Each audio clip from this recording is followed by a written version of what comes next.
Ganda na po tayo makinig sa ating Panginoon sa mga salita niya, sa mensahe niya para sa atin ngayon. Talaga natin sa Lord, Diyos na masalangit, sa pangalan ni Jesus, tinatalaga namin sa iyo, Lord, ang mga salita mo, ang mensahe mo, Panginoon, sa kapangyarihan ng Espiritu Santo. At tinatanggap po namin ito, binubuksan namin ang buong katauhan namin, Lord. Tinatanggap namin ang mensahe mo. Mangusap ka po sa amin, buhay na mga salita mo, Diyos Ama, sa pangalan ni Jesus. At dalangin namin, Lord, na matugunan namin ito, masunod namin, Lord, ang mga sinasabi niyo sa amin. Thank you, Lord, for the remas that we receive from you now. In Jesus' name, amen. Amen. Hallelujah. Praise the Lord. Glory to God. Amen. Hallelujah. Ang atin pong pinamagatan natin, ang ating message for today is three things. Three things we do in secret. Ang Panginoong Jesus po ay may tinuro sa atin. Ito nadaanan natin ngayon, nasa Matthew 6 kasi. Sino ba dito ang tuloy-tuloy na nagbabasa ng Bible? Amen. Praise the Lord. Hallelujah. Sana po masustain natin yan ng tuloy-tuloy. Pero sa pagbabasa rin natin, syempre, ng ating Biblia, hindi lang po yan reading through, ay humingi tayo sa Holy Spirit ng rema, no? Yung mga mensahe niya para sa atin.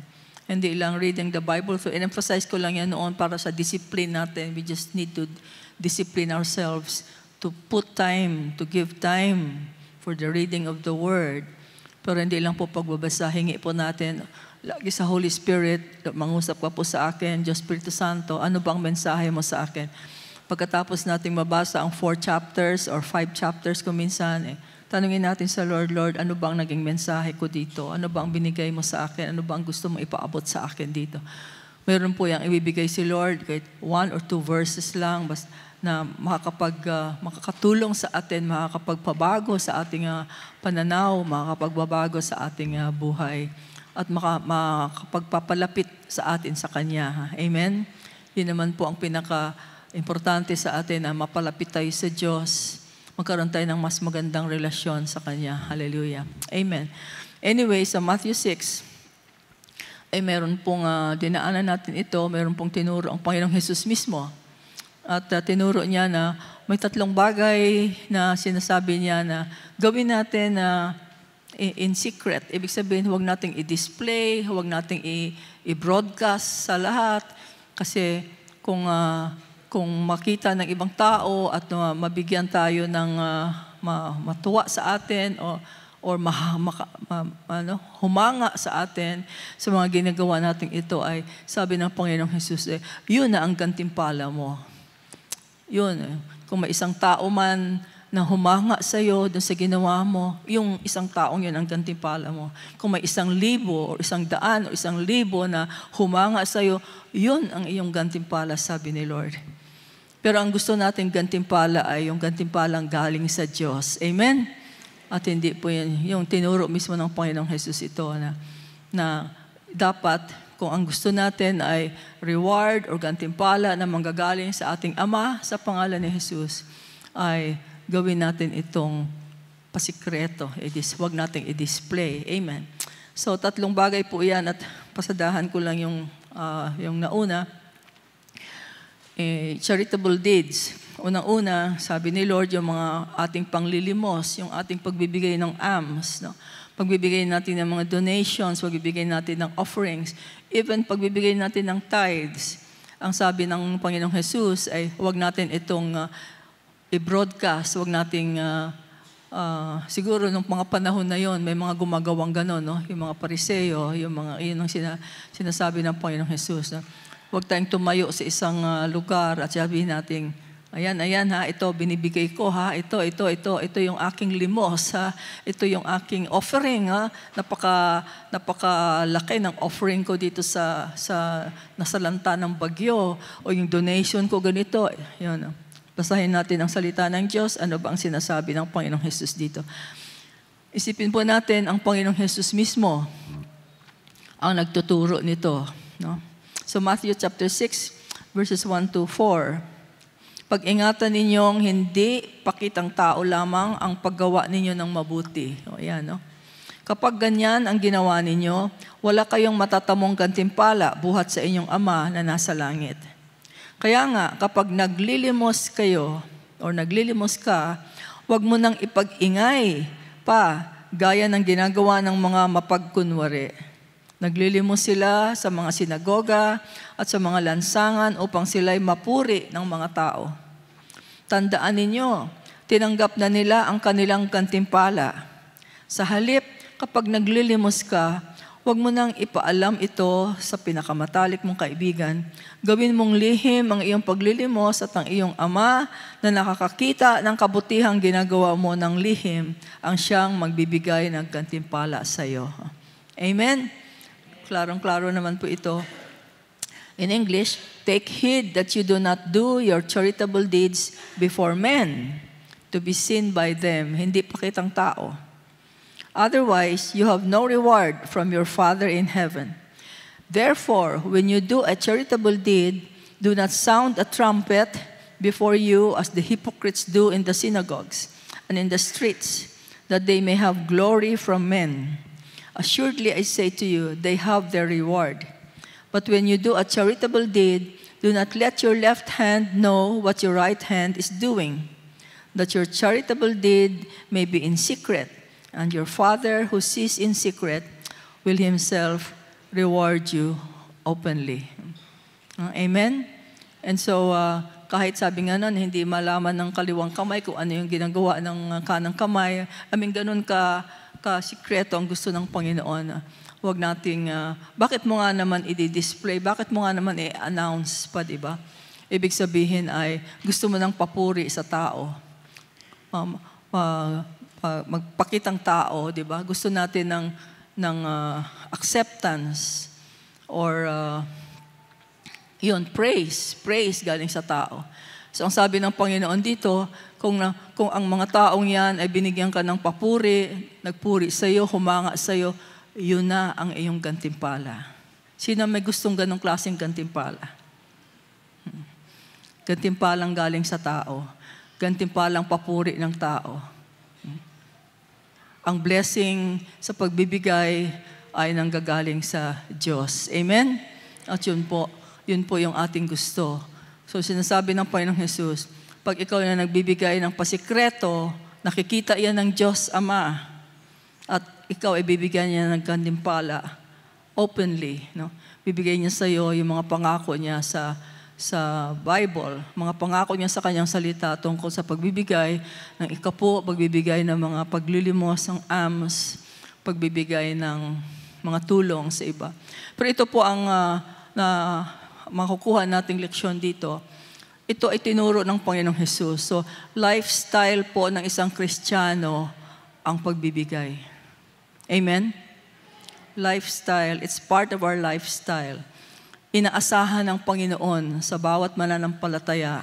Inaasahan niya sa mga Kristiyano yung nagbibigay ng limos, nagbibigay ng tulong, nagbibigay ng donasyon, sa mga nangangailangan.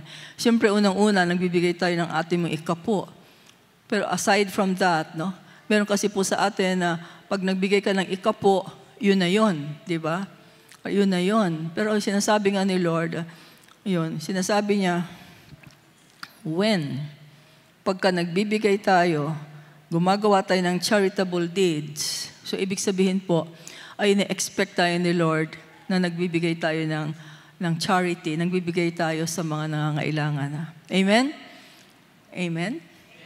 So, yun lang po yung doon. Hindi lang yung pasikreto kung hindi.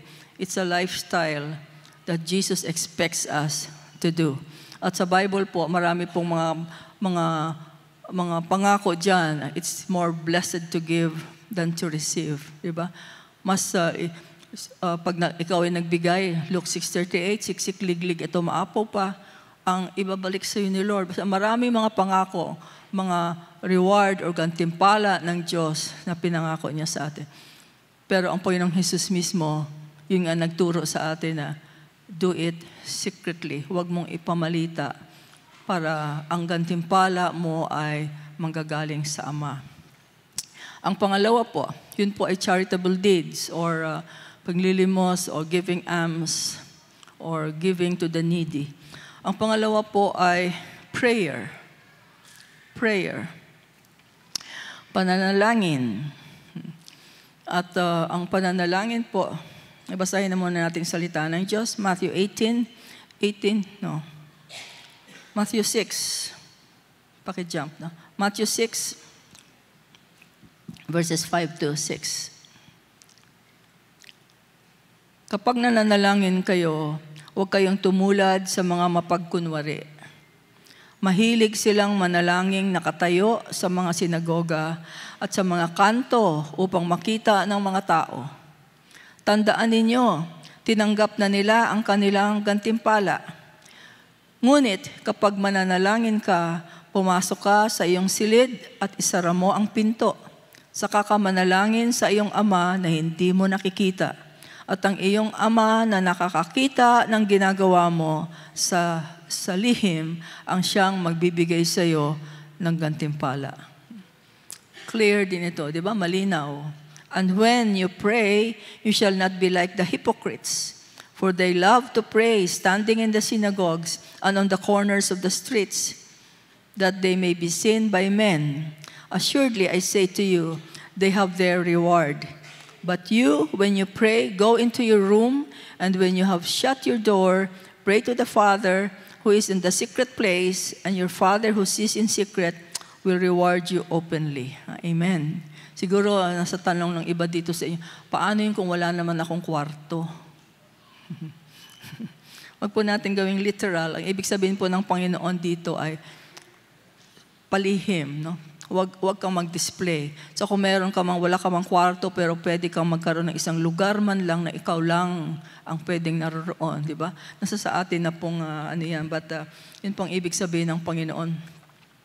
Ang pananalangin po ay, hindi po ito option para sa mga Kristiyano. No? Prayer is not an option. It is a command. God has commanded us to pray. Maraming mga salita ng Diyos na inuutusan tayo na manalangin. Diba?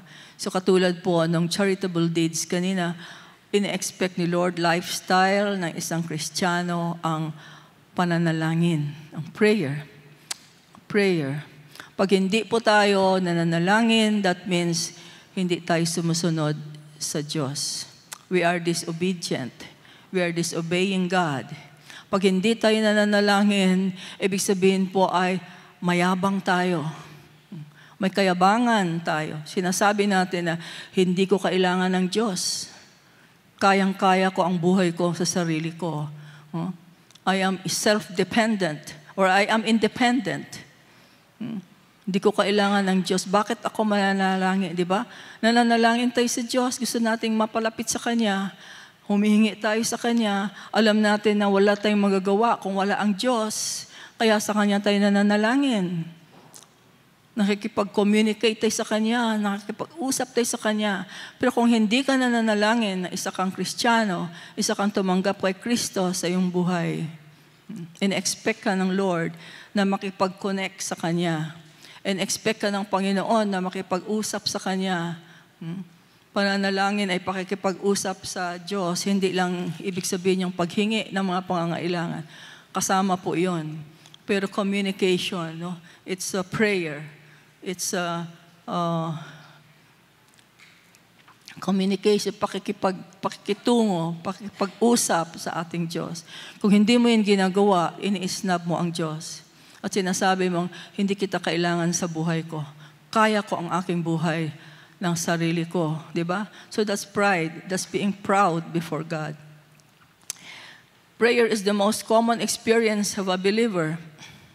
Lahat ng tumanggap kay Kristo, as I said, ay nanalangin at kailangang mananalangin ng tuloy-tuloy. Ang prayer po, ang pananalangin ay isang subject yan na pinakamadalas banggitin. Dito po sa pulpit, wala sigurong nagsisermon dito na hindi binabanggit yung manalangin tayo or manalangin kayo, magkaroon kayo ng oras, etc., sa pananalangin. No? So it's most talked about subject, but it is the least practiced. Laging maraming mga libro, mga aklat, mga sinulat ng maraming mga authors tungkol sa prayer, how to pray, when to pray, what is effective prayer. Napakaraming aklat niyan, di ba? Pinakamaraming topic siguro. Pero pinaka-least practice. Ibig sabihin, pinaka-konti ang gumagawa. Kung may gumagawa man sa atin, napaka-iksi. Most talked about but least practiced. Lahat ng relihiyon, lahat ng klaseng relihiyon, may kanya-kanya pong prayer, kasama lang sa lahat ng relihiyon. Pero may mga nagsasabing sa Christians, parang pinakamaiksi ang prayers pagdating sa Christians, di ba? And parang, kagabi lang, nag-join ako dun sa isang prayer meeting for Israel. Yung may nagsabi nga na ang prayers nga because the human nature ay ayaw gawin ng, kung pwede, hindi ginagawa, ayaw gawin, hindi natural na ginagawa, kahit ng mga Kristiyano.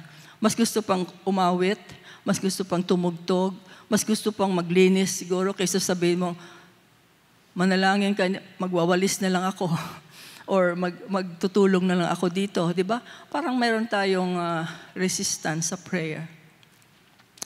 And pagka tiningnan nga yung, may narinig akong isang teacher na sabi niya, sa mga kamukha ngayon, di ba, prayer, worship service, marami tayo. Ganon din sa mga ibang churches, mga Sunday services nila, at sa mga misa, di ba? Sa mga gathering ng mga ganitong mga services, maraming tao. Pero magtawag ka ng prayer meeting sa gabi, magtawag ka ng prayer meeting, weekday prayer meeting, magtawag ka ng prayer meeting sa umaga halimbawa, iilan po ang darating, di ba? Iilan ang nandoon. It's global. Global. Hindi lang po sa Pilipinas, hindi lang po sa atin. Global na naging nature and hindi po tama yon mga kapatid. Kaya dapat sa atin ay hindi dapat ganun ang attitude natin sa prayers. Amen? The more that we pray, the more that we relate to God. Ang prayer po, mga kapatid, magbibigay ako ng konting sa prayers dahil madalas naman natin pinag-uusapan to. Ang prayers po ay partnership ng Diyos sa kanang tao. Partnership po. Ang tao, di ba, sinasabi natin na wala tayong magagawa kung wala ang Diyos. Amen? Sabi mismo yan sa John 15, without me, without God, you cannot do anything. Without me, you can do nothing. Sabi ng Panginoong Jesus. Wala tayong magagawa kung walang Diyos. Kaya tayo nananalangin. Ang Diyos naman po, naghihintay sa tao para manalangin. It's a partnership. Kaya kung walang nananalangin sa bansa nyo, walang gagawin ng Panginoong pagpapala. Wala yung mga in-expect natin na answered prayer, mga prayer points. Hindi natin makikita sa Lord yan. Hindi niya pakakawalan. Wala namang nananalangin eh. Ang kailangan, ang gustong hinihintay ng Diyos ay manalangin ng tao. Di ba sabi niya, ask, and you shall receive. Seek, and you shall find. Di ba? Knock, and the door will be open to you. Meron ang salita dyan sa... In fact, di ba, yung madalas nating binabanggit, 2 Chronicles 7:14, if my people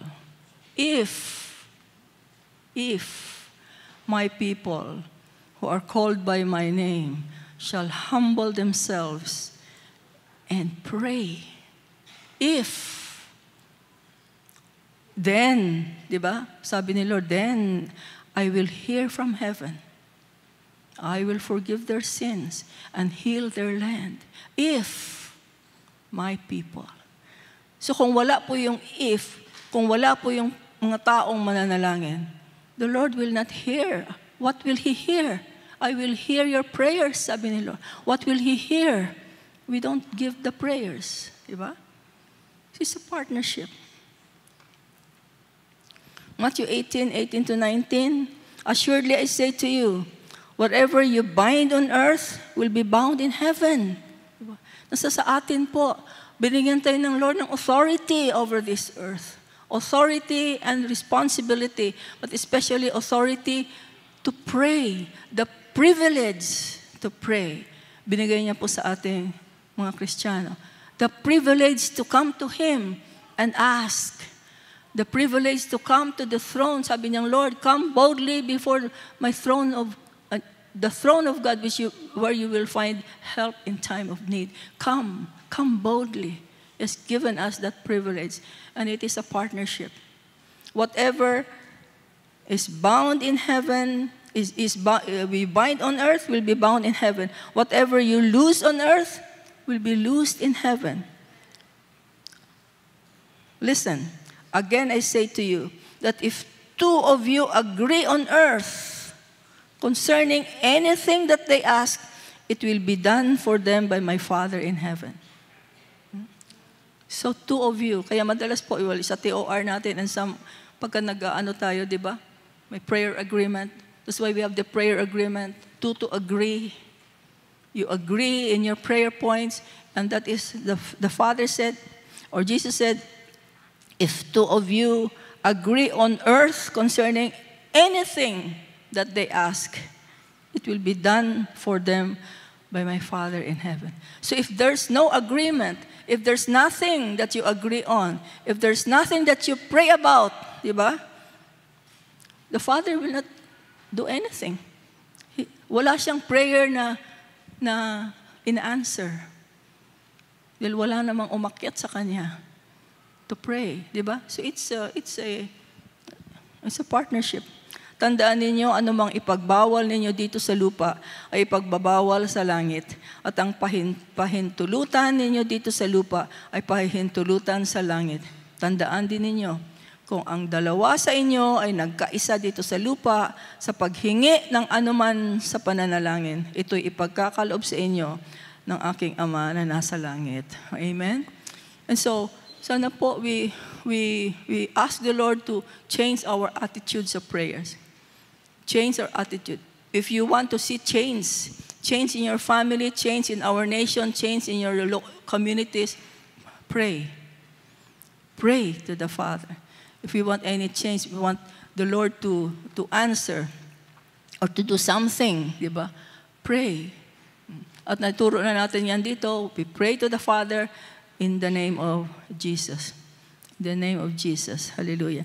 And so itong portion na ito sa Matthew 6 about prayer, marami pa pong mga tinuro ang Panginoong Jesus dyan. At kasama na nga dyan yung tinuro niya yung, this is how you pray, di ba? Our Father. Yung tinatawag nating the Lord's Prayer. Humingi ng tulong, hiningi ng mga disipulo, paano ba kami dapat mag-pray? At yun po ang tinuro ng Panginoong Jesus mismo. Pray like this, sabi niya, our Father who art in heaven. Yun. So nandyan po yan sa Matthew 6. And we are not going to discuss that anymore. No? And so, yun po, isa yun. So, charitable deeds, prayer, is a lifestyle of a Christian. Diba? Ang tinuturo ng Panginoong Jesus dito ay kung paano tayo manalangin na pasikreto. Huwag yung parang mayabang, no, na nakatayo sa isang lugar at makita ng lahat na nananalangin ka, di ba? Sasabihin nila, no, napaka-ano naman yan, napaka-banal naman yan, whatever, di ba? So, yung mga tao na nagbibigay sa iyo ng papuri at nakakakita sa iyo at nakakapansin sa iyo at yun na nga nagbibigay sa iyo ng paghanga, sabi ng Panginoong Jesus, yun ang gantimpala mo. Ayaw natin yung ganong klaseng gantimpala. Amen? Yung gantimpala, yung papuri galing sa tao. Hindi po. Ang gusto natin ay ang gantimpala na manggagaling sa Ama. At yun ay, siyempre, mga answered prayers natin. Amen? Praise the Lord. Ang pangatlo po, there are 3 things that we do in secret. Sinasabi ng Panginoong Jesus sa atin, We do charitable deeds in secret. We pray in secret. Kaya sabi niya, go to your room, close the door, and pray to the Father in secret. Di ba? Kayong dalawa lang ng Diyos. Kayo lang dalawa. Of course, we have prayer partnership. Hindi po. Ang sinasabi lang na Lord, yung personal prayers natin. Of course, we pray as a group. Of course, we pray yung prayer partnership, etc. We pray together. Pero yung ating quiet time mismo, yung ating prayer in the secret place of the Most High, He who dwells in the secret place of the Most High, di ba? Yun po yung do it in secret. Kayong dalawa ni Lord ang nandoon. Ang ibig sabihin lang po dito ay huwag tayong pakitang tao. Huwag tayong pakitang tao. Amen. The next is fasting. And so, ganun din po. Ang lifestyle, ang fasting po ay lifestyle ng isang Kristiyano na in-expect ni Lord na ginagawa natin. I would like to dwell on this little longer. Gusto ko po mga kapatid ay ma-revive natin. Magkaroon tayo ng spiritual discipline through fasting. Gusto ko po makita sa atin, tayo sa church natin, na disiplinado tayo spiritually through fasting. Sinong gustong sumali dito? Amen. Unang-una po, as I said, together with prayers and giving, fasting is a lifestyle that Jesus expects from His believers. Expects from the Christians. At katulad din ng prayer na least practice, although somehow, di ba, nagpipray naman talaga tayo. Maiksi nga lang, etc. And whatever. But sa fasting talaga bihirang-bihira. Merong resistance karamihan ng mga Kristiyano sa fasting. And sana po ay ma-break po natin ito. And itong taon na ito, 2024, ay magkaroon tayo ng breakthrough sa fasting. Amen? We need fasting po, lalong-lalo na sa mga panahon na ito. And we're going to talk about it. So, ang sinabi ng Panginoong Jesus, dito sa Matthew 6:16 to 18, basahin natin. Moreover, when you fast, do not be like the hypocrites with a sad countenance, for they disfigure their faces, that they may appear to men to be fasting. Assuredly, I say to you, they have their reward. But you, when you fast, anoint your head and wash your face, so that you do not appear to men to be fasting, but to your Father who is in the secret place, and your Father who sees in secret will reward you openly. Madalas nating sinasabi dito, ang sinasabi ng Panginoong Jesus dito ay, when you fast, tulad din yung when you pray, when you give, di ba? So inaasahan ng Panginoong Jesus na ginagawa natin ito regularly.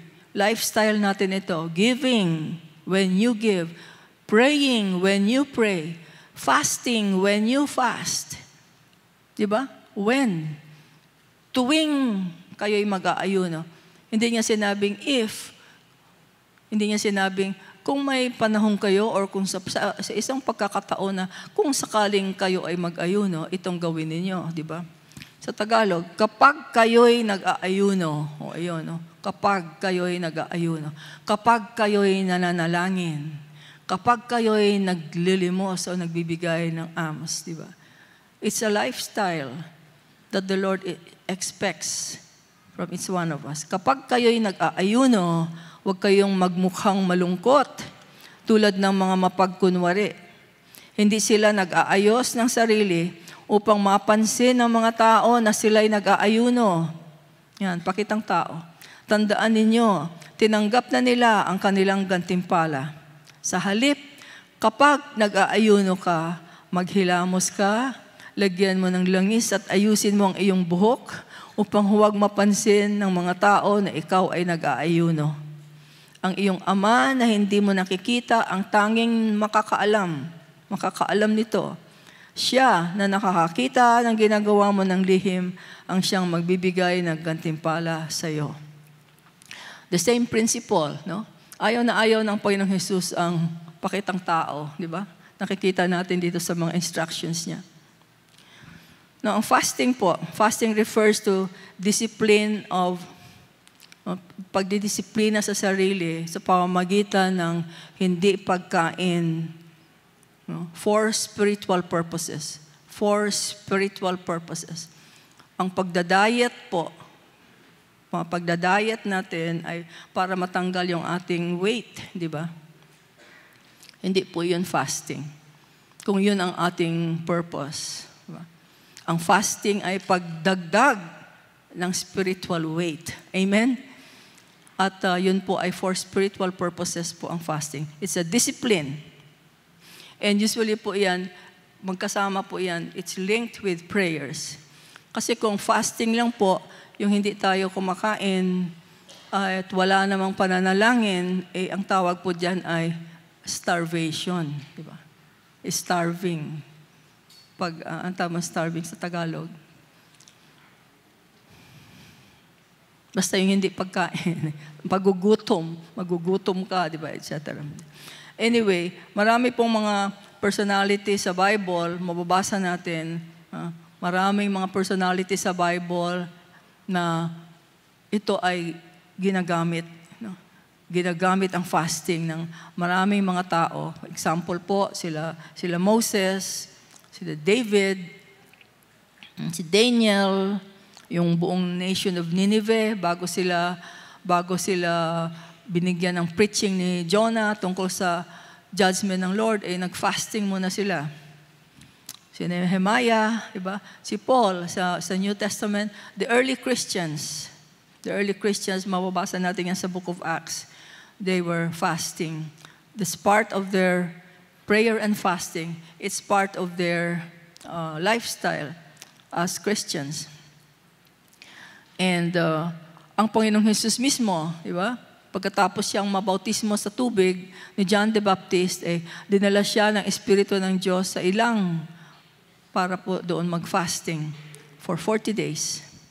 And ang turo ng Panginoon sa atin ay part nga ito ng Christian devotion, tulad ng ating nabasa sa Matthew 6. May binanggit din siya sa Matthew 9:15. Sumagot siya, dapat bang malungkot ang mga panauhin sa kasalan habang kasama pa nila ang lalaking ikinasal? Kapag wala na ito, saka pa lamang sila mag-aayuno. Yung sinasabi ng Panginoong Jesus. Kasi tinatanong siya noon ng mga Pariseo, bakit hindi nag-aayuno ang iyong mga disipulo? Sabi ng Panginoong Jesus, kasi nandito pa ako. Kasama nila ako. Pagka nawala na ako, doon na sila mag-aayuno. Diba? So Jesus Christ is not with us physically. Kaya ine-expect po niya na tayo ay nag-aayuno. Madalas. Pasadahan ko lang po ito, fasting with prayer has several purposes. To honor God, para natin mabigyan ng pagpipitagan ang ating Diyos.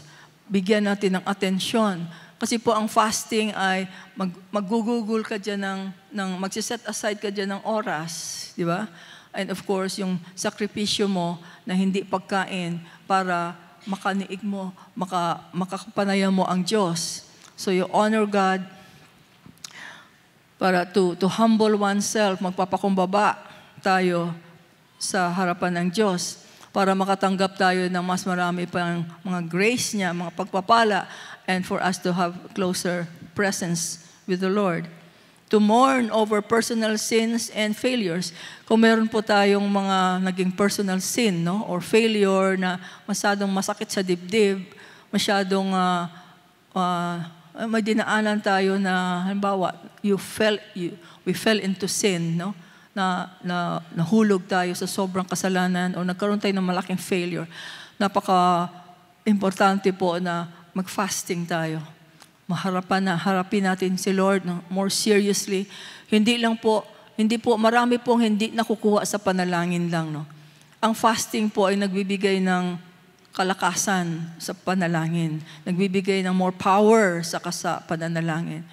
May mga pagkakataon na kahit pray ka ng pray o nagpe-pray ka pero kulang eh. Kamukha niyan, yung sinasabi ko na nahulog ka sa matinding kasalanan. Diba? So, mas mabuti yun na sa pagkasama sa repentance mo mag-fasting ka sa Panginoon para lubusang maging maganda yung pakikiusap mo sa Panginoon.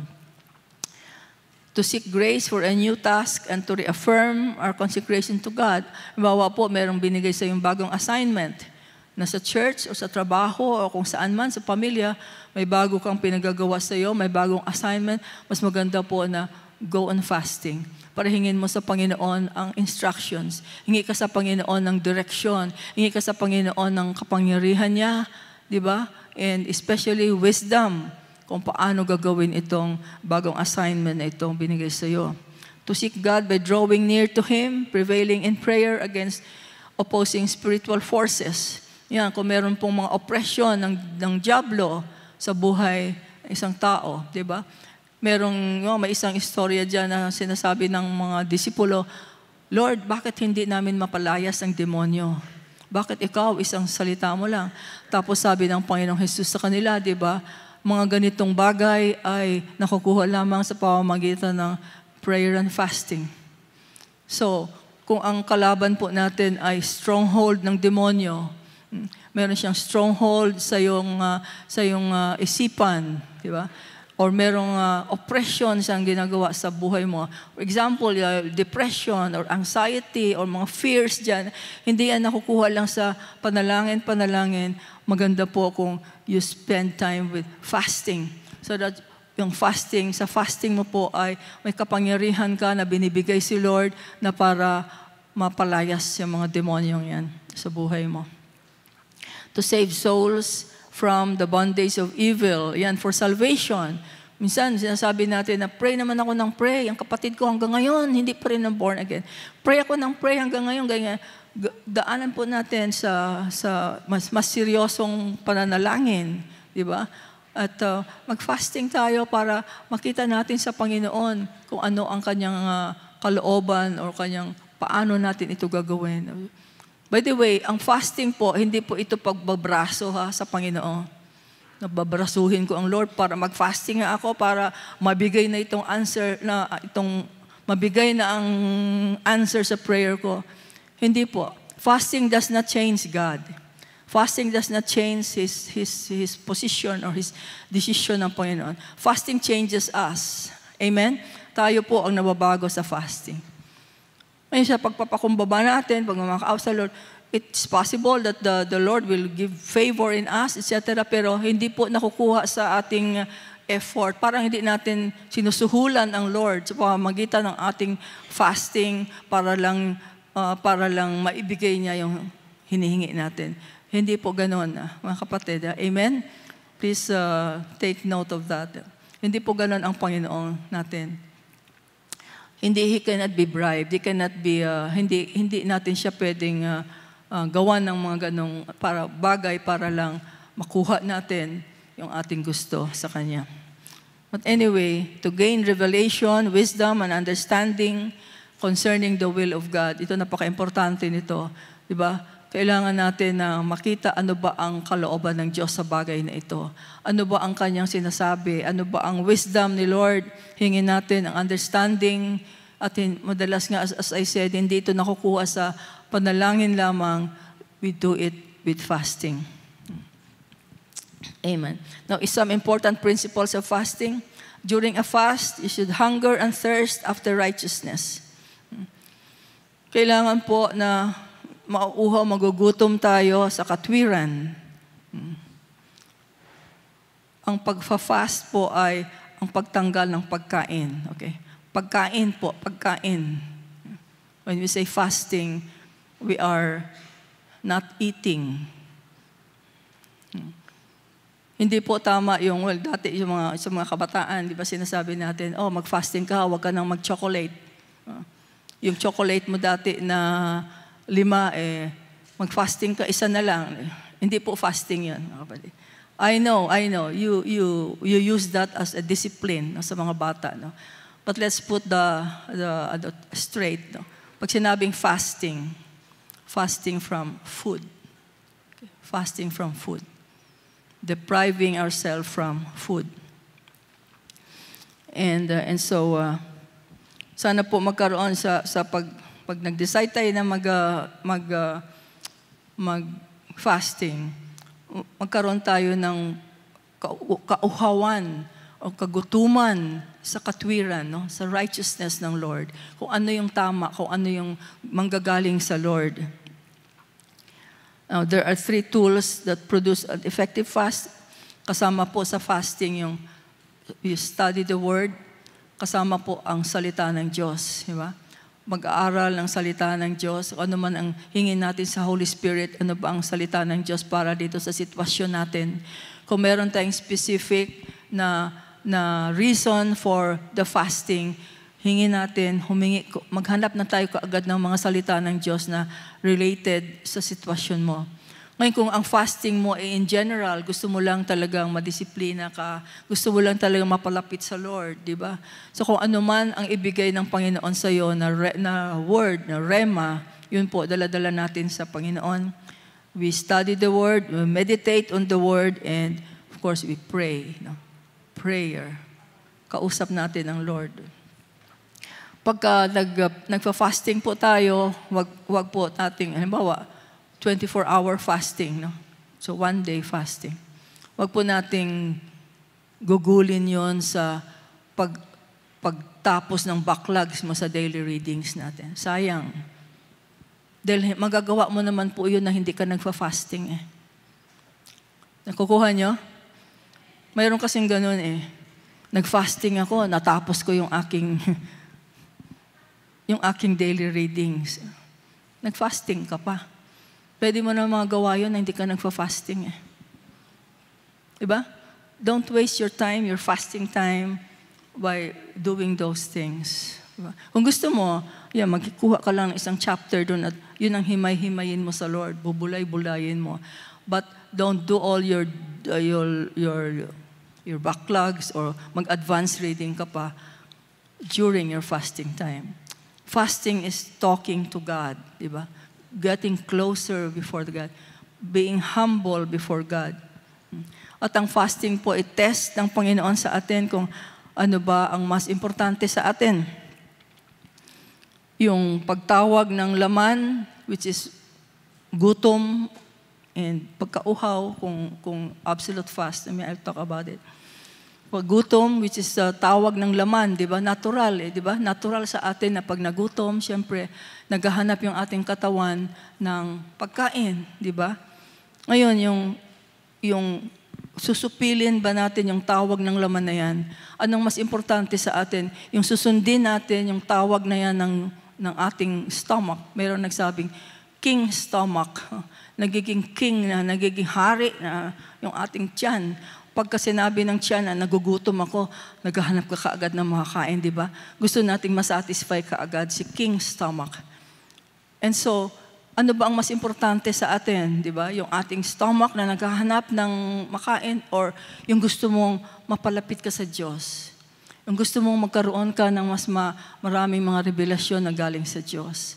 Di ba? So, it's a test. Actually, it's a test. Kung sasabihin mo, hindi ko kaya yan.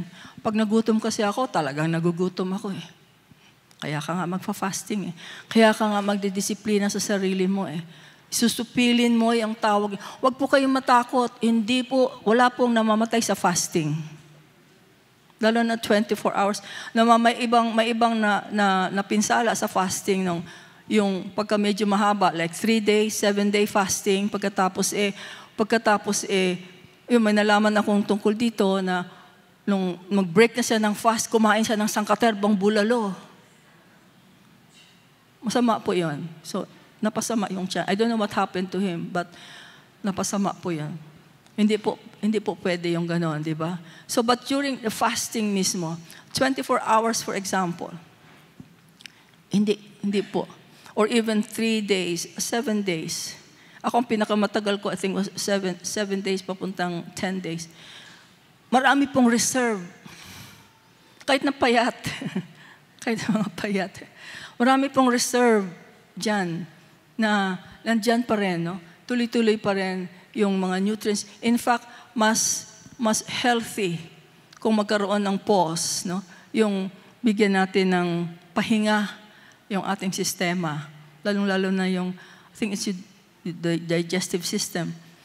Bigyan natin ng pahinga yung ating katawan para magkaroon pa ng time para ma-digest yung iba, malalabas yung ibang toxins, etc.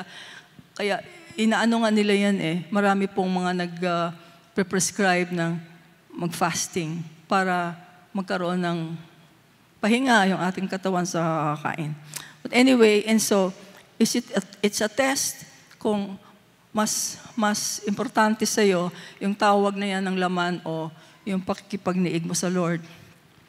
Humbling before God, yung pagpapakumbaba po sa Panginoon, yun ang pinaka-basic, yun ang pinaka-importante sa fasting. Nagpapakumbaba tayo. If my people will humble themselves. Actually, ang ibang version dyan, if my people will fast, humble or fast before me. Diba? King David, the man after God's own heart, ang sabi niya sa Psalm 35:13, I humbled my soul with fasting. Diba? I humbled my soul with fasting.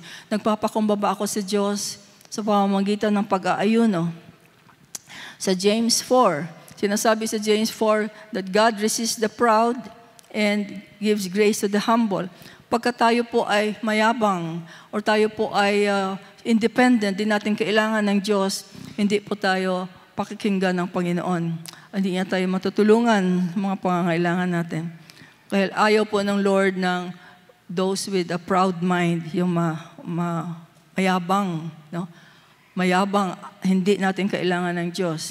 And so when we fast, nagpapakumbaba tayo, we draw near to God, and He draws near to us. Hallelujah. Pagka meron tayong, we are faced with very important decision. May importanteng decision tayong gagawin sa buhay natin. Kapatid. Go to God. Lumapit tayo sa Diyos. Kailangan nating marinig ang kalooban ng Diyos sa bagay na yan. So fast. Hindi lang po pananalangin. Fast, study His Word. Amen. And ask God for His wisdom. Ask God for His directions, instructions. Amen. And so ang fasting po, if properly done, makes us closer to God. Sinong gusto ditong mas mapalapit ang ating kalooban sa Diyos? Mas makilala natin ang Lord ng husto. Mas malaman natin ang kalooban niya. Malalaman natin how He thinks, di ba? So it's an intimate relationship with the Lord. And this can be done through fasting. Hindi lang praying. Amen. Practical suggestions. Dito po sa church natin, we will just consider 2 kinds of fasting para hindi magulo. Ang unang fasting ay yung tinatawag na absolute fast. Ibig sabihin po walang pagkain at walang tubig. Now, sinasabi na magagawa lang po ito maximum of 3 days lang. No? Maximum of 3 days. Dahil ang katawan natin ay pwede lang na walang tubig hanggang 3 days. Now, the absolute fast, ito po ang ginawa ni Esther, di ba? Si Esther, in the book of Esther, na pag-aralan natin yan, na nung nanganganib ang kanyang lipi, nanganganib ang mga Hudyo, sabi niya, samahan niyo kami, mag-fasting kayo. 3 days and 3 nights, no food, no water. Yun, absolute fast yun. I don't recommend that, no? Kung kailangan po natin yung, lalong-lalo na kung after 3 days, hindi po pwede. Kung gusto niyo gawin niyo but hanggang 3 days lang. The next is yung no food but with water. Madalas sinasabi nila dito, water fast. No? Walang pagkain, pero may tubig. Please, wag naman juice. Compromise na masyado yun, no? Lalo na kung 24 hours, kayang-kaya mo yun, di ba? Yung iba kasi, wala ngang tubig, wala ngang food, pero may apple juice naman. Di ba? Pure fasting, 24 hours ang gawin natin. Ang effective fast should continue for at least 24 hours minimum. An effective fast, ulitin ko, an effective fast should continue for at least 24 hours minimum. Diba? So hindi po, parang fasting-fastingan lang yung 1 meal a day. Hindi ako magbe-breakfast ngayon, nagpa-fasting ako. Hindi ka naman talaga nagbe-breakfast eh. Diba? Walang sacrifice yun. Diba? Hindi ka pa tinatabla ng gutom noon. Diba? Hindi ako, magpa-fasting ako ngayon, hindi ako kakain ng lunch. Dumaan ang lunchtime. Hindi ka ginutom eh. Nasaan ang fasting doon? Diba? And so let us have this goal. No? I-revise ko yung dating goal na binigay ko last time. May nagsabi sa akin na napakababaw daw yung goal na yan. O sige, let us revise our goal. Amen. Let us have a 24-hour fasting once a week. Minimum. Kung gusto ninyong mag 3 days fast, I would encourage mga group fasting. Kung gusto ninyong mag 2 days later or 3 days, maybe in one every other month or in 1 quarter as a group, in-encourage ko po yun. Pero sa atin muna, personally, no, let us have that goal. 24-hour fasting once a week. That means 4 times a month. Sinong gustong sumali?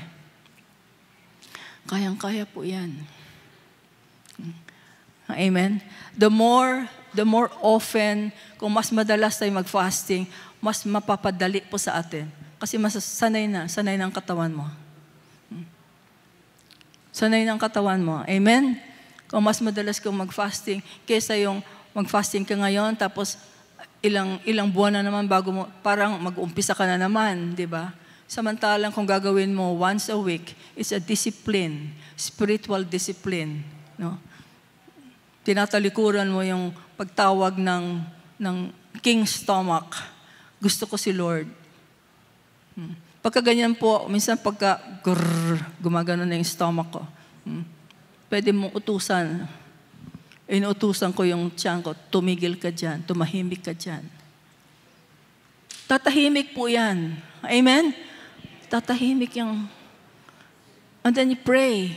Pray in tongues. Or ask the Lord, Lord, tulungan niyo. Kung ayaw tumahimik, no? Pero tatahimik po yan. And sandali lang yun eh. So umpisa, nagugutom ka. Well, you go to, sabi nga nila, kung gutom na gutom ka, no? Madalas, di ba, we take comfort. Pupunta ka sa best friend mo, refrigerator. O yung cabinet kung nasa yung pagkain, di ba? Pag gutom na gutom ka, kailangan ko ng comfort. Nasaan na ba yung chocolate? Nasaan na ba yung... Pupunta ka ngayon sa best friend mo, the ref. Di ba?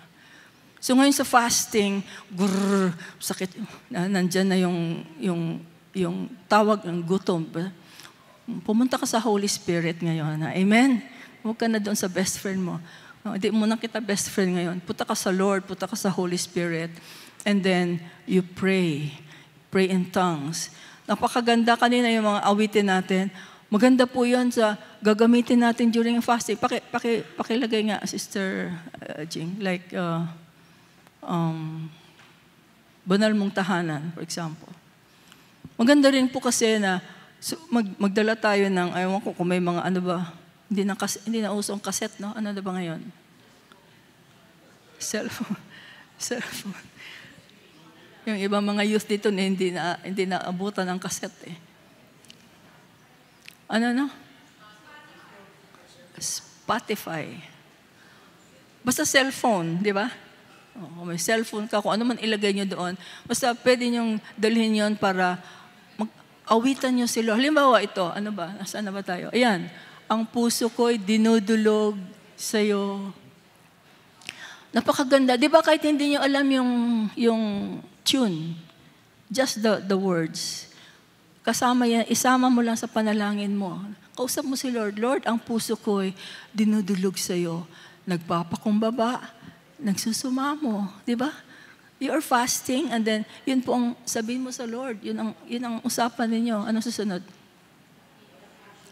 Pangindapatin mo, ikaw ay mamasdan, makaniig ka, at sa iyo ay pumisan. Pamisan. Oh, pang-fasting pa lang ang kanta natin eh. Hindi ko to sinadya, ha? It's an intimate, di ba? Intimate conversation with God. Ano sunod? Loobin mo ang buhay ko'y maging banal mong tahanan. Luklukan ng iyong wagas na pagsinta, di ba?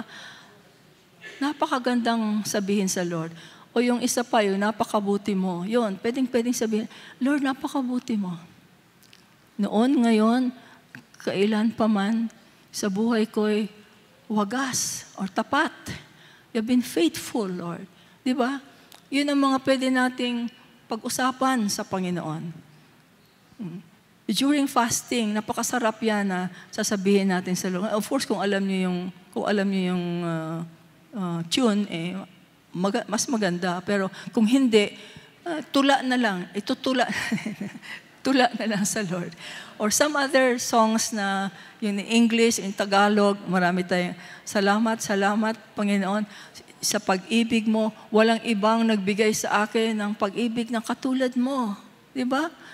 Ayun, it's closer or developing an intimacy with God while fasting. So, ganon yung tiyan mo, di ba? So, wag mo isipin yung pagkain doon, punta ka sa Lord, tapos kunin mo itong mga to, kunin mo yung pangtula mo, kunin mo yung mga ganitong lyrics, and then, sabihin mo sa Lord, di ba? Ayan, tatahimik yung stomach na yan. At mawawala po yung craving mo, mawawala yung craving. But it takes practice. Kaya ang sinasabi ko nga, the more that you practice it, the more that na ginagawa natin, the more na yung masasanay ng katawan mo. Amen? And actually, so as I said, I encourage you, the praise teams or the praise groups, kung may mag-organize kayo ng 3-day fast, for example. Of course, yan sasabihin niyo sa akin, paano yan? May trabaho ako, ganyan. Nadaanan ko po yan. Nagtatrabaho po ako noon. Nagpa-fasting po ako, kapatid. Kayang-kaya mo yan. Habang nagtatrabaho ka, conscious ka na si Lord ang kasama mo. Conscious ka na kausap mo si Lord. Amen? Hindi ko sinasabing huwag kayong magtrabaho. Nagtatrabaho ka, fasting ka, pero hindi ka nagpipray, pero conscious ka na kasama mo si Lord, kausap mo si Lord. At any opportunity na pwede kang mag-pray, pwede kang pumunta sa isang sulok. Halimbawa, lunchtime. Ayun, lunchtime, punta ka sa isang sulok, sa isang lugar na makakapag-pray ka sa Panginoon. Makakapag-open ka ng Bible mo at makakapag-pray ka sa Lord. Huwag kang lumabas. Huwag kang pumunta sa mall. Meron ako nung narinig na, nagpa-fasting ako. No? Naglalakad-lakad ako sa mall. Ay, naku, nandyan na. Hindi po fasting yun. Pinuntahan mo yung kuta ng kalaban. Anyway, sa atin po, sa ating church, sa early, ay mga thunders, noon, lifestyle namin ang fasting eh. Medyo na lang eh. During the time, kasama namin pa si Pastor Roque, during our early days, na pag-organize itong sa church natin, ang madalas po namin puntahan noon ay yung Makati Med Chapel. Makati Medical, yan, yung hospital. Yung chapel po kasi nila doon, I don't know ngayon ha, dati noon, walang masyadong, alam mo na, mga ribulto, konting-konti, wala, very, very peaceful ang atmosphere doon. And tahimik na tahimik, nandun ka lang sa isang sulok. We spend the whole day there. Diba? Or during lunchtime, pagka-fasting day, punta kami doon during lunchtime, magkanya-kanya, we pray there. No? Ako noon, may mga time na nagli-leave pa ako sa office. Kung gustong-gusto kong mag-fast, gustong-gusto kong makausap si Lord. Diba? Magte-take ako ng leave and I will do prayer and fasting somewhere. Yun nga, sa Makati Med, madalas. And so after that, di ba, may mga na-organize tayong mga 3-day fasting, ganyan, kaya lang medyo yung lumaki na nga tayo ang church, hindi discipline. Although alam ko sa ibang mga praise groups, nagpa-fasting pa rin kayo. Ako, let me just share this with you, just by the grace of God. During the time kasi as I said, gustong-gusto ko mag-fasting. When I retired from the bank, 2008, so November, no? Ang pasok ko hanggang end of November. November ang birthday ko, so end of the month of November, yun ang last day ko sa bangko. And so sabi ko sa Lord, Lord, I want to spend my first few days as a retired person fasting, prayer and fasting. So pupunta po ako noon sa Prayer Mountain, and the first time, after my retirement, the first time I spent 10 days sa Prayer Mountain. Mga 7 days doon yung full fast. And then yung 3 remaining days, yung unti-unting i-break mo yung fast. No, and uuwi ako after 10 days. And by the grace of God, He allowed me to do that every year. So every December noon, bago magtapos ang taon, every year, I would do that. I would go up to the Prayer Mountain and have a long fast. Yan, mga 10 days. Kumisan, umaabot lang ng hanggang 7 days, or hanggang 5 days lang ako na fasting doon.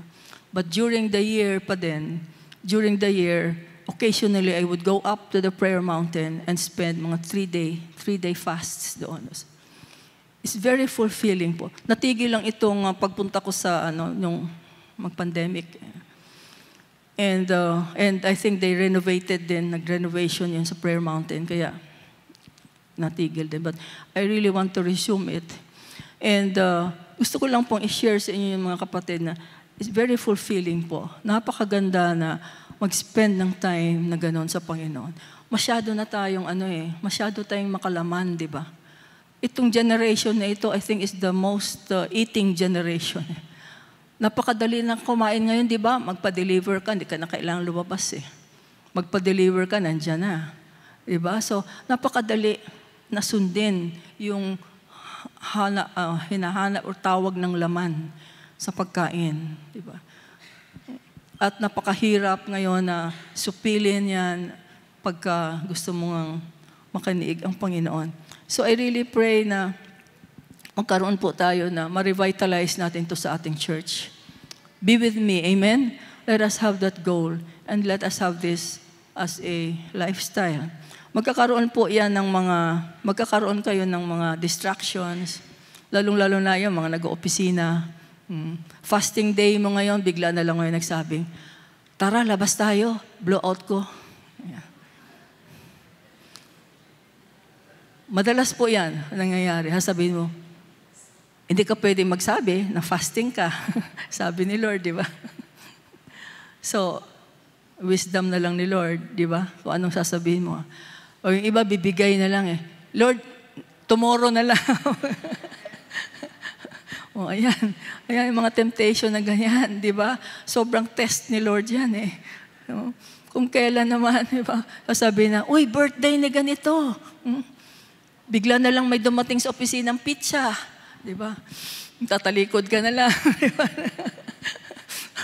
O kung ano na excuse sabihin mo na wala akong gana ngayon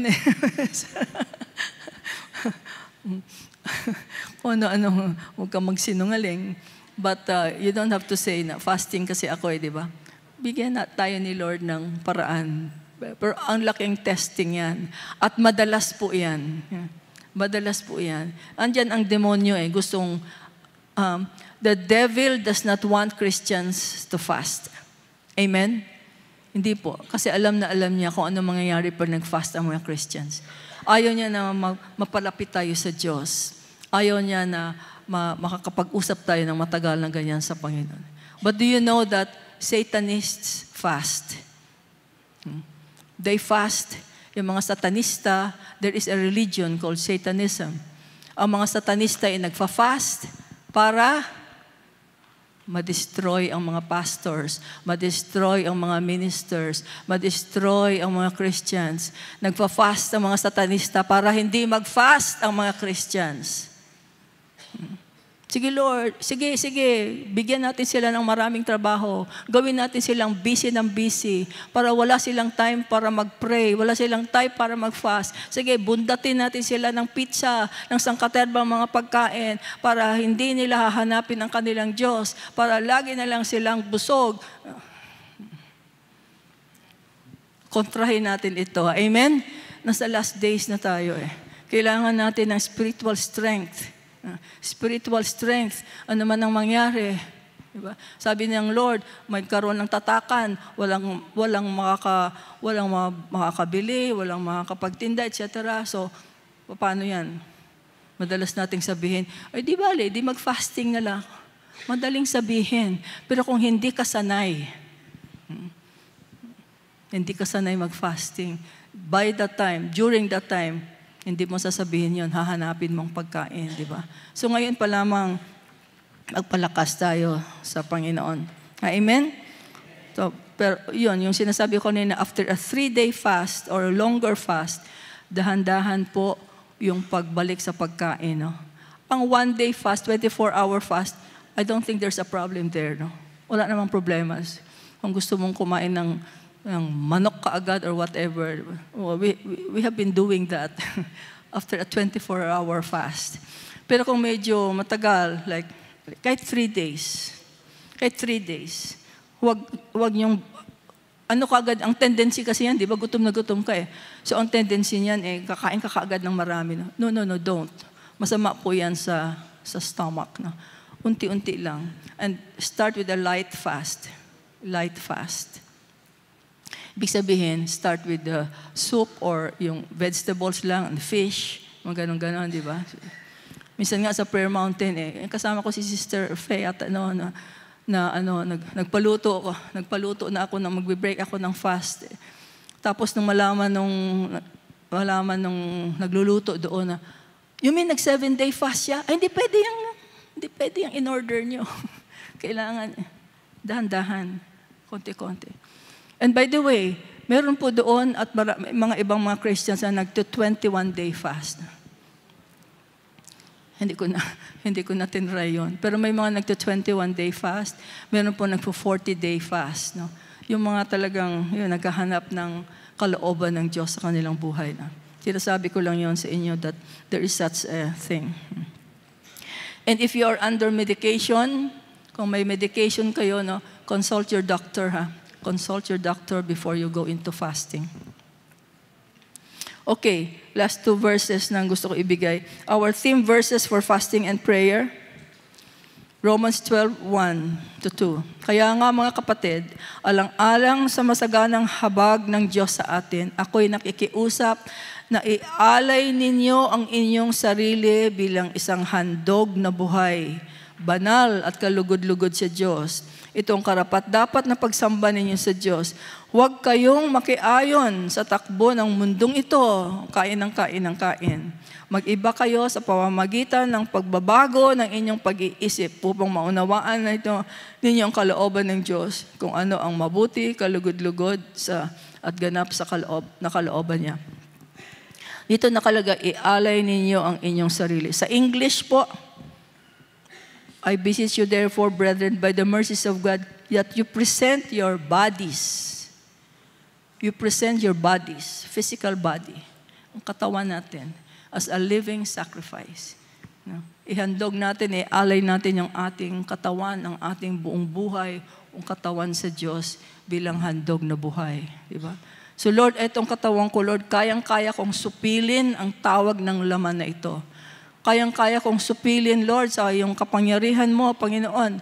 Kayang-kayang masupil yung tawag ng laman ng pagkain dahil gusto kong makapag-pray ng husto sa iyo. Gusto kong mas malinaw yung aking isip pagka nagpipray. Amen.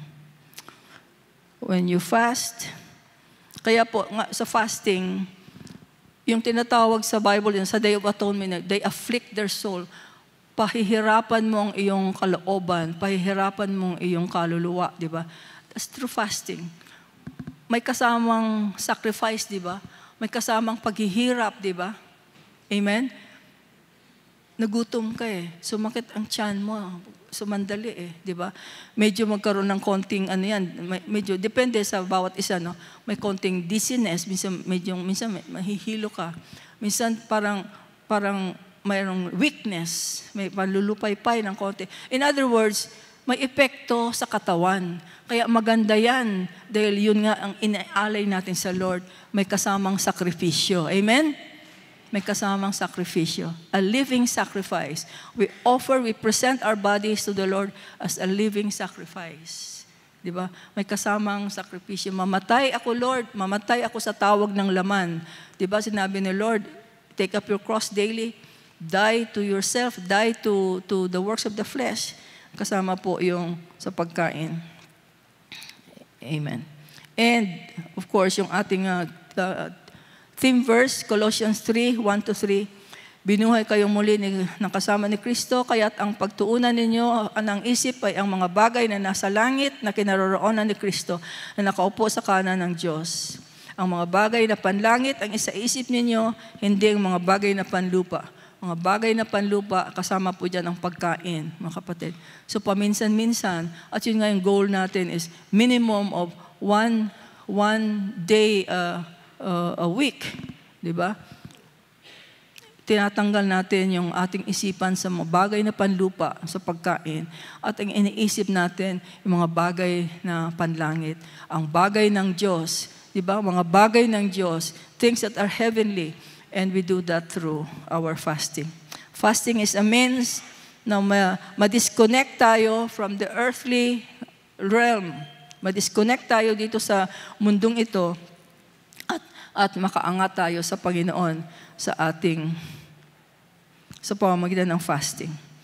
We will become less aware, less connected to the things of the world, and we become more aware of the things of God. Di ba? Ang sabi natin, paano ba tayo tinutuon natin ang ating isipan sa mga bagay na sa langit, di ba? Yung ating affection, yung ating mga desires. No? So tanggalin natin, paminsan-minsan lang naman, di ba? Once a week, minimum. Paminsan-minsan tanggalin natin yung kamunduhan, ibig sabihin yung mga pagkain, and let us concentrate on God. Amen. Siyempre, pagka nagpa-fasting ka, you don't watch TV, di ba? So, yung mga makamundong bagay, iniiwan natin at mga bagay na panlangit yung ating tinutuunan. Pagka nagpa-fasting ka, siyempre, hindi ka manonood ng iyong favorite teleserye. Hindi ka manonood ng Netflix. Hindi ka mag-games. Hindi ka magmamalling, etc., etc. These are things of the earth. These are things in this world. Diba? Pag nagpa-fasting ka, ang mind mo are on the things of God. Amen? Our mind mo ay pagtuunan mo ng pansin ay ang mga bagay na spiritual. Amen. And in all these things, syempre, giving of alms, praying, and fasting, we do it by the power of the Holy Spirit. Hindi po pwedeng walang guidance, walang instructions, walang power ng Holy Spirit dun sa mga ginagawa natin. Amen? So, sino sasali sa atin? Let us do it. Let us revitalize fasting as a discipline in our church. Amen. Kung meron naman dito, may first-timers ba tayo?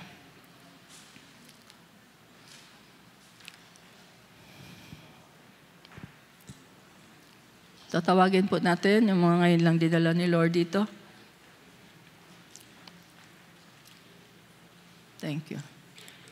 So, praise the Lord doon sa mga nagdala sa inyo. I would like to encourage, magdala pa po tayo, mga kapatid, ng mga ibang mga kasamahan natin. Dalhin natin sa Panginoon. Amen. So, we welcome Glerina Raspado. Dito lang po, just sa harapan. No, just sa baba lang. Sa baba ka lang, just. Amen. So, face me. M.Y. Sino to? Marquez? And Mizzy Marquez. Ayan, yan. Nasaan sila? Ito mga bata. Okay. Dito. Okay, so, Ayan. Ayan, brother. Sige, dyan lang sa baba. Sige, welcome. Hindi nyo nalista. Sige, so, welcome dito sa church. Ang ano po dito, ang atin pong buhay, mga kapatid, ay kailangan natin ang Diyos na kasama natin sa buhay. Hindi natin kaya ang buhay natin walang Diyos. Hindi mo sabihin, nagsisimba ka naman, nagnanalayan ka naman. Hindi po, ang kailangan po natin ay maisabuhay natin, nasa buhay natin mismo si Kristo. Ang atin pong Diyos Ama na nasa langit, hiwalay sa atin dahil sa ating mga kasalanan. Makasalanan ang tao. Lahat tayo makasalanan.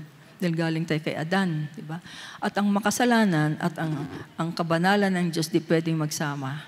Ngayon, pinadala ng Diyos ang kanyang anak na si Jesus para yung kasalanan na nagkakaroon ng gap, nagpapahiwalay sa atin, matanggal ng Panginoong Jesus. Inako na niya na siya na ang magbayad nito, siya na ang namatay, imbes na tayo, para matanggal ang kasalanan natin para makabalik tayo sa Ama.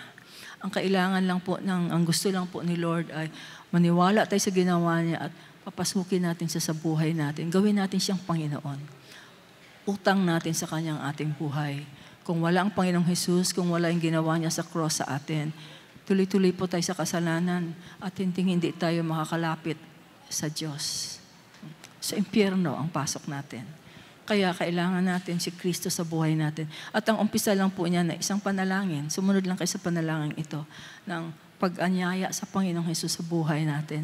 Amen? So sumunod kayo sa panalangin ito, pumikit na lang kayo ng inyong mga mata para magkaroon tayo ng focus.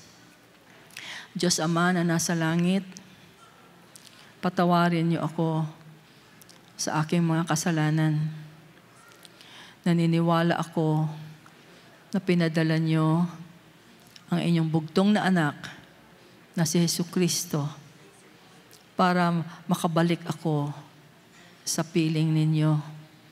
Panginoong Jesus, naniniwala ako na namatay ka sa cross, inako mo ang mga kasalanan ko at nabuhay kang muli para mabigyan ako ng panibagong buhay. Panginoong Jesus, binubuksan ko ang aking puso sa iyo. Maghari ka sa buhay ko bilang Panginoon at tagapagligtas ko. Maraming salamat, Ama, sa pag-ibig mo sa akin. Sa pangalan ni Jesus. Amen. Amen. O sige, mga kapatid, umpisa lang yan. Tuloy-tuloy tayo mag-aral sa mga salita ng Diyos. Sige, praise the Lord. Thank you. Sige po, palakpakan natin sila. And we welcome them in the name of Jesus. And tayo naman po, lahat ay tumayo. Hallelujah. Hallelujah. Rabashikaraya, Rabakarabashakandaya, Rabakaraya, Rabakarabashikarabasandaya. Hallelujah.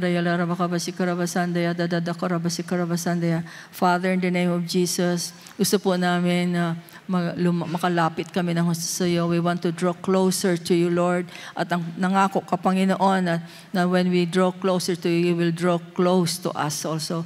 Lord, kailangan po namin ng spiritual na disiplina. Kailangan po namin na magkaroon ng paglago sa aming spiritual na buhay. Kailangan po namin ng maturity, Lord, sa mga bagay na spiritual. Hallelujah. And Lord, ito'y sa pamamagitan ng pagfa-fast, Lord, prayer and fasting. Hinihingi po namin sa iyo, Lord, ang anointing mo, Lord, ang kapangyarihan mo, Lord, sa pamamagitan ng Espiritu Santo para po namin magawa ito, Panginoon. Ito po ang mga lifestyle, ang mga hinihingi niyo sa amin, Lord, ang mga inaasahan niyo, Panginoong Jesus, na ginagawa namin. Pero hindi po namin nagagawa. Patawad, Lord, sa mga maiiksi naming mga panalangin. Patawad, Lord, sa mga panalangin namin na madalas ay ayaw namin gawin sapagkat mas malapit, mas binibigyan namin ng atensyon ang mga tawag ng mundo. Lord, patawad po, Panginoon. Hiningi po namin ang kapangyarihan na magkaroon po ng bagong attitude, Lord. Magkaroon ng bagong gana sa pananalangin, Panginoon. Partnership pala po natin ito, Lord. Kaya kung hindi po ako nananalangin, ay wala mang mangyayari sa buhay ko. Kaya, Panginoon, bigyan niyo kami ng ganitong kapangyarihan at tuloy lalong-lalo ng pagpa-fasting, Lord. Hallelujah, na madisiplina namin ang aming mga katawan para magkaroon po kami ng mas maganda na ugnayan sa iyo, Panginoon. Mas malinaw ang aming pag-iisip sa mga kalooban mo, Lord. Hallelujah, mas mapalapit kami sa iyo, magkaroon kami ng more intimacy sa iyo, Panginoon. Hallelujah. In the name of Jesus, we praise you, Father. Just release, Lord, your power, release your grace, Lord, upon the church of the Friends of Jesus Christ. Para po ma-revitalize, mabago, magawa uli, Panginoon namin, magkaroon uli ng anointing, Lord, sa aming mga prayer and fasting. Hallelujah. And we give you all the praise and the glory for what you're going to do through us, Lord, in Jesus' name. Amen. Amen. Hallelujah. Praise the Lord. Glory to God. Amen. Mananalangin po tayo for Israel, pero umupo na muna kayo. Alam naman natin ang nangyari sa Israel, no? October 7, nung inatake sila ng Hamas, and sobrang kademonyohan ang ginawa nila. In the name of Jesus, may mga hostages pa po doon, nasa loob pa, mga 129 hostages pa ang natitira, and bukas po ay 100th day na from October 7. So 100 days na itong mga hostages na ito, and 100 days na sila bukas na nandun sa Gaza. Lalong-lalo na yung mga natira, and based doon sa mga salaysay ng mga pinakawalan na, sobra ang dinaanan nila doon. And every day na dumadaan, na nandun pa yung mga captives na yan hanggang ngayon, ay sobra po ang kanilang, hindi natin ma-imagine kung anong dinadaanan nila. Kaya po, we want to unite ourselves with Israel. Sobra pa po hanggang ngayon ang dinadaanan ng mga Hudyo, mga buong Israel po, and all the Jews all over the world because of anti-Semitism. Yung gera po against Hamas, hanggang ngayon ay hindi pa po natatapos. And mga 190 soldiers na ang namatay doon mula sa ground operation pa lang na yan. No? Iba pa yung namatay noong October 7 mismo. May mga 300 soldiers na namatay doon. And so, tuloy-tuloy po yan na they are mourning, no? Ang Israel. And so, magkaroon lang po tayo ng awareness, no? At tuloy-tuloy sa panalangin sa mga hostages. Pwede ipakita natin ang mga mukha lang. Can we off? Paki-off lang muna. Mabilisan lang nating pasadahan ang mga para po yung mga panalangin natin na hostages, at least makita natin yung mga mukha nila, no? Yung mga mukha ng mga to.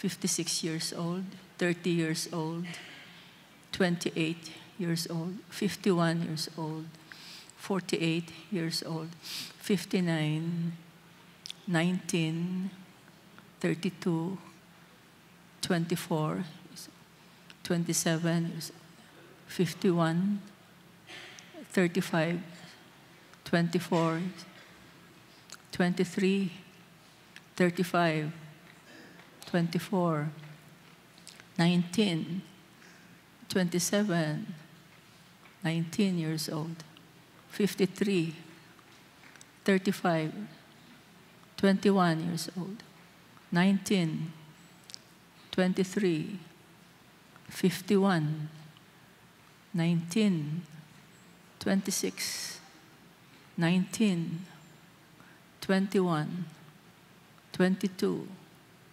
78, 23, 28, 19, 23, 85, 26, 31, 75, 30, 26, 34, 35, 28, 45, 37, 24, 28, 35, 21, 55, 21, 22, 23, 33, 61, 39, 22, 34, 27,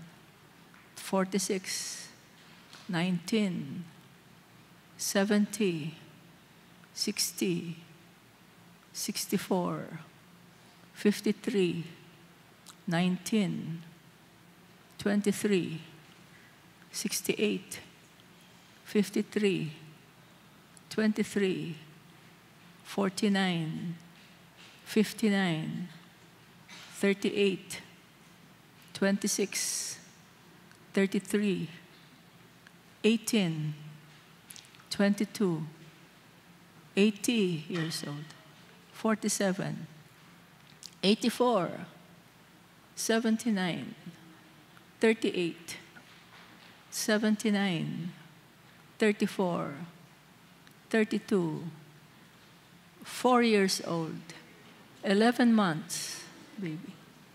So, you cannot imagine kung anong klaseng buhay sila doon. As the everyday na dumadaan, nandoon sila sa kamay ng Hamas na yun. Ginagawa po silang human shield. No? And so we pray for them. Mamaya, pagkatapos po ng service natin, I would like to ask, kung pwede, wag muna kayo umalis, magkaroon lang tayo dito ng declaration, ano? Declaration of our support. Ang ating sinisigaw ay bring them home alive now. And tomorrow, as I said, is 100th day, no? 100th day na nanandoon sila. And we pray na talagang, we pray for the Lord's miracle na lang, miracle ng Panginoon. Parang Red Sea miracle ang hinihingi natin para pakawalan sila ng Lord. Diba? And so, just stay here. Magkaroon lang po tayo ng konting declaration because we want, gusto po ng Israeli embassy, no, na makapagpadala naman tayo ng mga video or mga support, mga show of support doon sa Israel para sa kanila, lalong-lalo na sa families ng mga hostages. You can just imagine kung anong dinadaanan nila ng mga ito. And para po mag-show of support, no? And pagkatapos yung tayo dito as a whole, I would like to ask, sinabi ko na ito kay Brother Esel, na sabi yung mga gentlemen and some of you kung pwede kayong sumama pa doon. Lumabas lang po doon sa may labas kasi ang gusto nga nila more of nasa labas, no? Makita ng mga tao, magkaroon lang ng interest. Ano yun? Ano bang, sino ba yan? Etc. Magkaroon lang ng awareness at interest yung mga tao. Kasi grabe po ang anti-Semitism ngayon, no? All over the world, sobra yung mga crowd, mga maraming tao na nagsaside pa sa Hamas kaysa sa Israel. And nasaan tayo, mga Kristiyano? Kailangan maipalabas natin yung ating boses that we are on the side of Israel. Amen.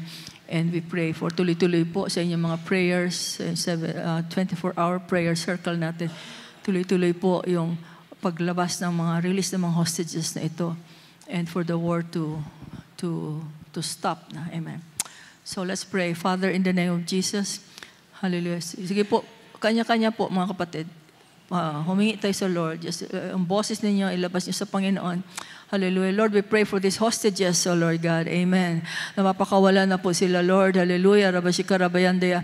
Hallelujah. We pray, Lord, for your supernatural move, O Lord God. We pray for your miracle, Lord God. Katulad po ng ginawa niyo sa Red Sea, Panginoon. Hallelujah. Ang pinakawalan niyo, mga Israelita from Egypt, O Lord God. Hallelujah. Orayala Rabaka Rabashika Rabasandaya. We pray for a miracle, Lord. Hindi po exchange of prisoners, Panginoon. Hallelujah. Kung hindi kayo na po ang gagawa ng paraan, O Lord God, hallelujah, have mercy, Lord. Have mercy, O Lord God, yung mga nakita namin, mga mukha nila, Panginoon. Hallelujah, nandun sila ngayon, Lord, sa kamay ng mga terorista na ito, Panginoon. Have mercy on them. Set them free, O Lord God. Bring them home alive, O Lord God. Now, O Lord God, we pray in the name of Jesus, hallelujah. Hallelujah. We pray for your mercy, O God. We ask for your mercy and grace, O God. Hallelujah. Rayala rabakarabasi karabasandaya. Hallelujah. Rayala rabakabasi karabasandaya. Ora karaba, you are the God of Israel. You neither slumber nor sleep, O Lord. Hallelujah. We pray, Lord, for the IDF, Lord. Your Israel Defense Force, Panginoon. Marami na rin pong nalalagas na mga sundalo sa kanila. Lord, we pray, Father God, for comfort, Lord, upon the families, O Lord God, ng mga namatay na ito. And we pray, Lord God, na wala na pong mamatay, Lord. Wala na pong malalagas pa, Lord, sa mga kasundaluhan, Lord. Habang tinutugis nila, habang sinisira nila ang masamang espiritu nitong nasa Hamas sa pangalan ni Jesus. We pray for victory, O God. Victory, O Lord God, ng IDF. Victory, O Lord God, ng Israel. In the name of Jesus, hallelujah. And we pray, Lord God, na dinala po sila sa Hague, Lord, sa International Criminal Court of Justice. Dinala ang Israel, Lord, at ang kanilang charge doon ay genocide. Oh, Father, we pray, Lord, na wala pong mangyayari doon sa charge na yun, Lord. We pray, Lord God, in the name of Jesus, hallelujah. Hallelujah. We forgive South Africa for doing it, Lord, in Jesus' name. And so we pray, Lord God, for justice, oh Lord. Justice, Lord, for the Israelis. Justice for the Jewish people, Lord God. In the name of Jesus. Hallelujah. Ora karawa, wala pong paroroonan. Hindi po magpa-prosper yung kaso na yun na final against them. In Jesus' name. Hallelujah. We pray for comfort right now. You said, Lord, comfort my people. Comfort my people. And so comfort, Lord, all the Jews all over the world. Hallelujah. Comfort them, Lord God. Hallelujah. And we pray, Lord, na itong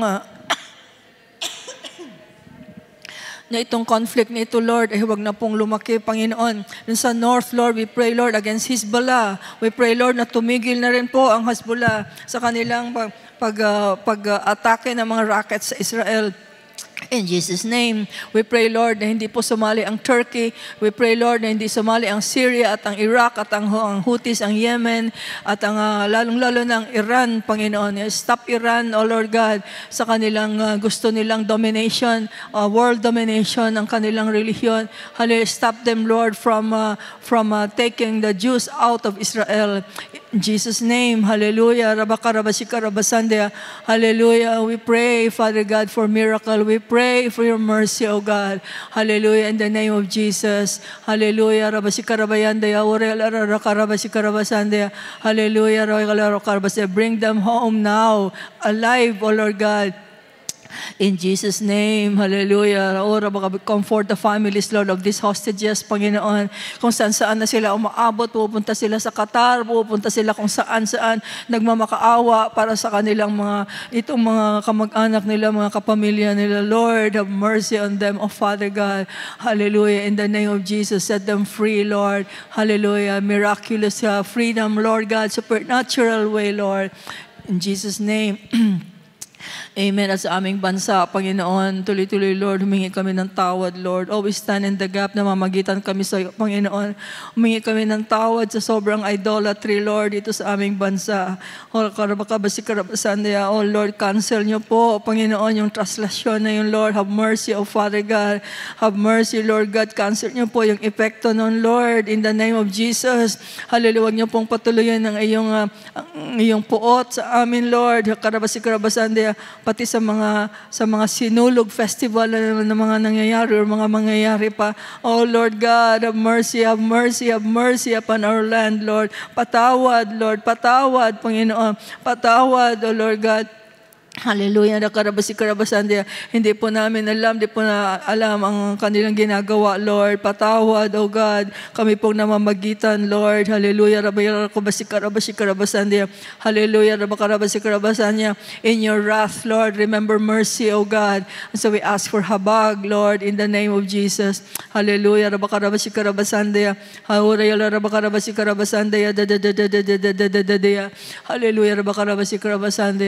We pray for for our government. We pray, Lord, for wisdom upon our government. We pray, Lord God, for our economy. Hallelujah. In the name of Jesus, we pray, Lord, na wala pong mga calamities na darating, Lord. In Jesus' name, we pray against the effects of El Nino, Panginoon. In the name of Jesus, we pray, Lord, na hindi po ito matuloy. Magbago po ang climate, Lord. Hallelujah. At wala pong El Nino na darating sa aming bansa. In Jesus' name, hallelujah. We pray against food shortages in the name of Jesus. Hallelujah. We pray against earthquakes, Lord, and other natural disasters. In Jesus' name, and above all, Father, we pray for revival in our land. Marami pong magbubukas ng kanilang mga puso sa iyo, Panginoong Jesus. Hallelujah. Ang hari ng mga hari, Panginoon ng mga Panginoon. At ang hallelujah, at maghari ka, Lord, sa aming buhay. Maghari ka, Lord God. Amen. In Jesus' name. Thank you, Father. In Jesus' name. Hallelujah. Amen. Amen. Praise the Lord. At this point pala, I would like to correct yung aking prayer the other Saturday about the Pope na pinayagan niyang same-sex marriage. Hindi ko po nakuha masyado. Ang kanyang pinayagan ay i-bless. Ang blessing, pwede ng mga pare na i-bless nila yung kinasal na, i-bless nila yung same-sex married couples. Dati kasi ayaw nila basta huwag lang daw inside the church. So, he has not given permission for the priest to marry in same sex. Yung blessing lang. Dati kasi, sabi nila dati, we don't bless sin. Pero ngayon, pinapayagan nila for the priests, the bishops, etc., to bless couples who are of same sex, who have been married, etc., etc. Amen.